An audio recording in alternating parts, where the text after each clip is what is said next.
Hi, good morning, guys. It's Monday, April 29th. Just a Monday morning video for you to let you know what's going on in the course and just some reminders with EQO final exams. I just thought I'd let you guys know stuff in case you're curious because we're almost into May, and then in June, pretty much June is almost like just final assignments and midterm or final exams and stuff, EQO, that kind of stuff. So let's flip the camera around and I'll show you what's going on in the course. Okay, so we've got, scroll down to the calendar here. Oops. This is our last week in Unit 3. So Unit 3 was pretty quick and the trickier one, I think, of the course so far. So today we're working on Activity 7, Applications of Linear Relations. And we're just working on the content today. And then tomorrow we want to work on the practice assignment. And just a heads up for the rest of the week, that means Wednesday we're getting into Activity 8, Intersections of Lines. And then by Friday we want to finish the final assignment. So today I want to go through all of the final things in this unit, just really quickly with you. Okay, so head into content. Scroll down to scroll down to Analytic Geometry, Unit 3. Hopefully you finished activities 1, 2, 3, 4, 5, and 6. And then activity 7, oh, P.S., activity 6, parallel and perpendicular lines. You definitely want to make sure you understand, like, what are parallel lines, what are perpendicular lines, and especially, obviously, in relation to their slope. Like, what kind of slopes do perpendicular lines have and parallel lines, and really understand that because you'll need that for the final assignment. Okay, so today's activity 7, applications of linear relations. So in this stuff, we kind of have like real world things. Well, yeah. So here we have a grad party. They rented a ski hill. Who rents a ski hill? I don't know, but that'd be awesome. So the rental costs $250 plus $50 per person, and they have a maximum capacity of 100 people. Explain how this situation can be modeled using a linear relation. And then there's a PowerPoint that works you through this problem. If you can't access any of this stuff, some of this stuff is iffy on an iPad. A lot of it's meant to work with computers, so that'd be handy if you had one for this stuff. But if you don't, then I can put some of these in a video form. Okay, so then we got another kind of word problem-ish thing and a whole bunch more with practice.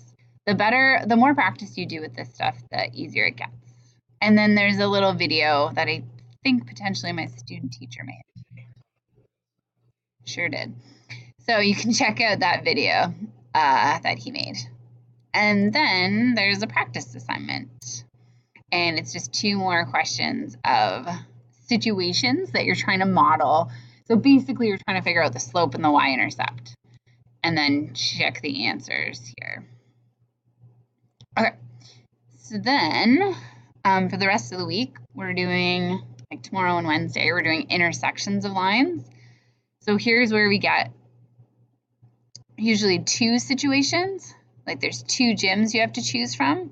So you want to be able to write the equations of both, graph them, and see where the 2 lines intersect. That's the whole point of activity 8. So kind of see where the lines intersect and when would it be good to choose each gym. And in grade 10, we continue this, but instead of doing graphical representations of the 2 situations, it becomes algebraic, which I see in some of the things we've done so far. Some people already know how to do the algebraic way by equating the 2 equations and then solving for the unknown. So that's a grade 10 thing called systems of equations. Okay, so anyways, but in grade 9, we graph them and we find their point of intersection. And there's a video that it looks like my student teacher is writing again that he made on a video of intersections of lines. So if you need any clarification with any of these things, please feel free to email me and say, hey, can you make another video or can you explain this a little better? And we can totally make that happen because this is a really important unit. And this is just a practice assignment, so you can try this question and do the answer. Okay, so then by Friday, we want to get to the final assignment. And it is a tricky one, especially it's not my favorite assignment because of the leasing and financing, it's not really practical for grade 9s to know about, but maybe your parents are financing a car or leasing a car. So maybe you know something, or maybe you have no idea. So just a quick explanation. Leasing a car, you don't actually own it. It's kind of like you're renting it from the dealership. So you're paying a monthly fee to use the car and maybe some kind of down payment. And we're not getting into the details on interest and like how long is your term. We're not doing any of that. We're not going to learn about that. But it's just this equation, you're just trying to figure out like, whoa, what does X and Y represent? What's our slope represent? What's our Y-intercept represent in terms of leasing a car? If you need any clarification, please feel free to ask. And then there's a financing option, which is like you're going to own the car, but you can't pay for the whole car right now because you don't have enough money. So you're thinking, okay, I can finance this. Like I'll pay this amount per month, and by the end of 5 years, I'm going to own the car. So you know how you hear commercials? I don't know if you do, but they say 0% financing. It's like they're not charging you any interest. So they're just like loaning you the money and you're paying them back over a certain amount of time. So that's financing. So these people eventually will own their car. And so anyways, it says how much they're paying up front, and then after 10 months, how much they're paying. So you can kind of use that information to figure out your slope and your y-intercept. So if you're finding out the equation in slope-intercept form for each option, the financing and the leasing, and you're also explaining the significance of the slope and y-intercept. Now, I'll mark this pretty easy because I don't expect you to know a lot about leasing and financing, but if you could, just try to explain what you think slope means. Like, does it mean, actually, I don't want to give an example. And what does the y-intercept mean in terms of like leasing or financing a car? If you think you can figure it out, at least try. And then part B, you're graphing by hand. Don't use Excel or Desmos, please. It's required in the course that you graph by hand each equation on the same set of axes and compare. So compare by saying, under what conditions is each purchasing option the best choice? Provide a thorough answer and use detailed information from your graph. Like, why would you lease it if you're going to do it for less than 2 months? Or why would you finance it? Or just give some information. And please make that information relate to the graph and the equations. We're not asking for like an opinion. Like I know maybe you're like, oh, who would lease a car? I would only buy it outright. Okay, sure. But we're just talking about this in terms of math. So just if you want full marks, that's how you want to answer it. Okay, and then assignment 2, it's kind of an odd one. You're submitting them both to the same Dropbox, FYI. There's a link to it. This one is where you have 4 points and you're going to plot them on a grid, and you have to determine whether the shape is a square or a rhombus, or neither, or both. Can it be both? That seems weird. So they're doing their calculations for slope, it tells you. So that seems like something you should calculate. Sammy thinks it's a square and Pippa thinks it's a rhombus. So who's right? And you can't just say Sammy because it looks like a square. Okay, you have to show calculations. So you're going to need to show me your slope calculations. How do you know? And don't just show me your slope calculations and say square or rhombus. Say square because this, or rhombus because this. So have like an explanation for full marks. Okay, and that's the plan for the rest of this unit. And probably on Friday or before, we're going to be starting measurement. That's going to be our next unit. I hit it right now while I just try to go through it and get rid of mistakes, which I never completely do. That's frustrating. So unfortunately, I made this unit, and I made it in a different program. And I think the program I used is a bit incompatible with the hub and iPads and everything. I got to change it. So just a heads up, Unit 4 measurement, I think it works best on the computer, but it's a bit annoying. Like, I feel like everything's an external activity. Like, you keep having to click go to activity, and then it's because this is the program I made it in. I didn't think it through. So I feel like every time you go to activity 1, instead of showing up within the hub, because I use this external program to make it, it takes you to this thing. It's called EXE. It's also got the weirdest name. Like, who names a program that? But anyways, so yeah, and then someone was telling me last year they weren't able to scroll down on the iPad because there's like, it goes down for a while. So sorry about that. So let me know if you have trouble with this. The reason I liked this program was because I liked how the answers came up. Like when you have to find the perimeter and you click on one, it says if you're right or if you're wrong. It's kind of cool. Okay, so that's the next unit, measurement. And our final one after that is geometry. And then we're going to be getting close to EQAO and exam time. So if you're in grade 8, most of you are writing June 6th at the board office with me at the Education Center on June 6th. If you're in grade 9 or 10 or 11 or 12, you are probably writing at your own high school. So Westdale, Ancaster, Henderson, Waterdown, or like Ottawa, Simcoe, Kawartha, etc. Waterloo. So yeah, you're just grade 8s are writing here, but if anyone's in Hamilton and they want to write at the Education Center with me and other people in this class, you can. You need to email me now. Really, I need to know now. If you want to write with us June 6th at the Education Center so that I can make sure that your booklet gets to us. Otherwise, EQAO's window is June 5th to the 18th. So somewhere in that window, you'll be writing EQAO at your own school. And I'll help communicate and facilitate that process with your teachers at your own school and figure out, oh, are you guys writing on the 13th, the 12th, the 10th, 17th? I don't know. Every school is different. Okay, so that covers the content, the EQAO. The final exam, in case you're like, oh, what's happening with that? The final exam in this course is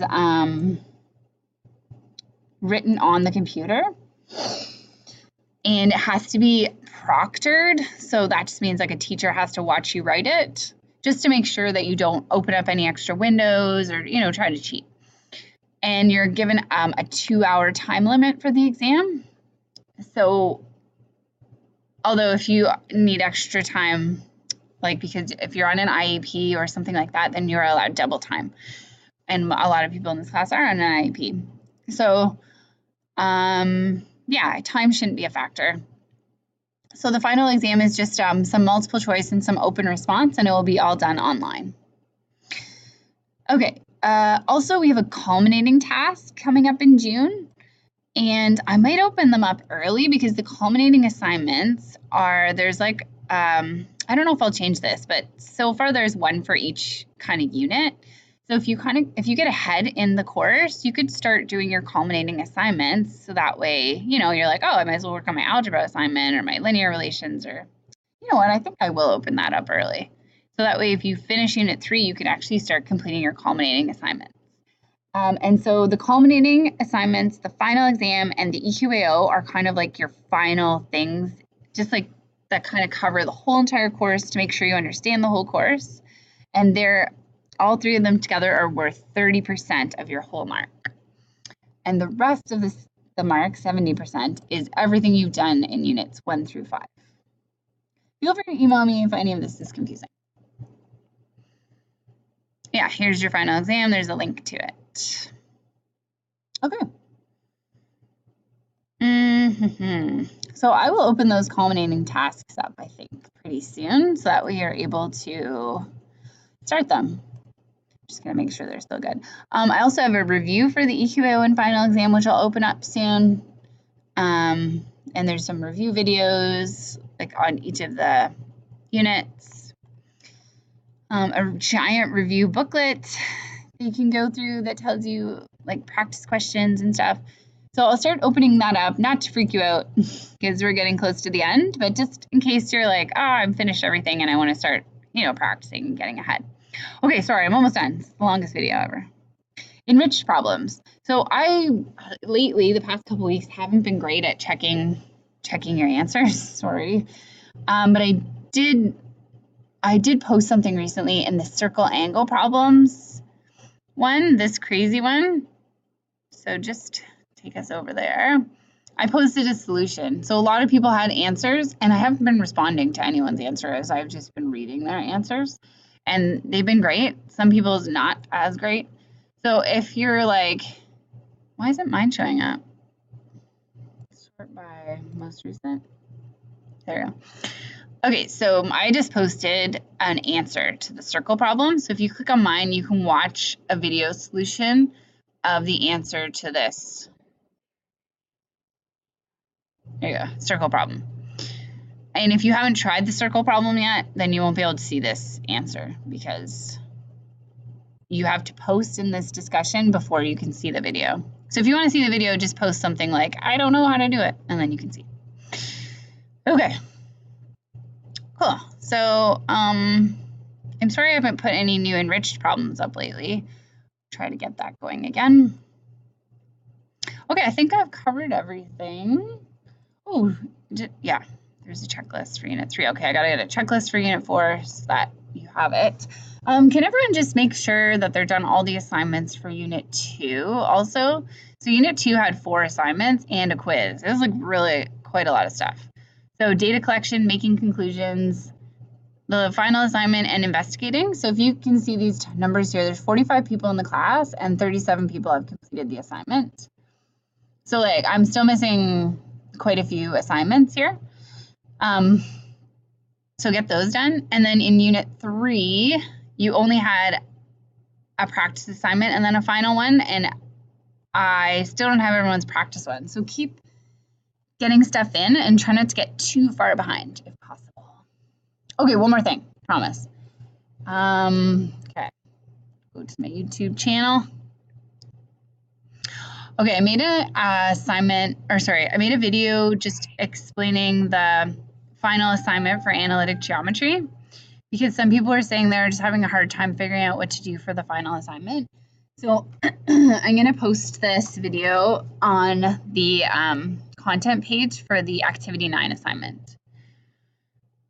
So in Activity 3 on the final assignment, probably don't need to do this online, but at the bottom of this, I'll post the video. I won't do it now, so you don't have to watch. Okay, that's it. Email us with any questions, and hope you guys have an awesome week.